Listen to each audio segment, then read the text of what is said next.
সালাম স্টিল ভোটের গাড়ি নিয়ে নরসিংদী সদরে আছেন সহকর্মী মিজান শাহজাহান। তিনি জানাচ্ছেন সেখানকার ভোটের খবর। সালাম স্টিল ভোটের গাড়ি নিয়ে আমরা এখন আছি নরসিংদীতে। নরসিংদীতে মোট 5টি সংসদীয় আসন রয়েছে। এই 5টি আসনের মধ্যে সবগুলোই আসনেই হাড্ডাহাড্ডি লড়াই হবে বলে আমরা জানতে পেরেছি। এখানকার ভোটাররা বলছেন তারা চান শান্তিপূর্ণ উৎসবমুখর পরিবেশে যেন এই নির্বাচন হয়। তবে আপনাকে জানিয়ে রাখি যে নরসিংদী 3 যে সংসদীয় আসনটি অর্থাৎ শিবপুর উপজেলা নিয়ে গঠিত, এখানে বিএনপি এবং স্বতন্ত্র প্রার্থীর মধ্যে হাড্ডাহাড্ডি লড়াই হওয়ার সম্ভাবনা বেশি রয়েছে।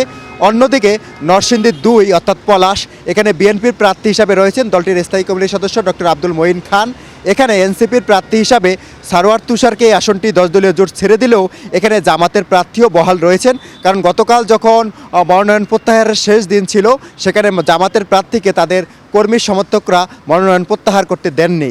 এই কারণে এই আসনে সর্বশেষ কী অবস্থায় গিয়ে দাঁড়ায় তা জানার জন্য আমাদেরকে অপেক্ষা করতে হবে। সালাম স্টিল ভোটের গাড়ি নিয়ে নরসিংদী থেকে এই মুহূর্তে হচ্ছে আমার কাছে সবশেষ খবর।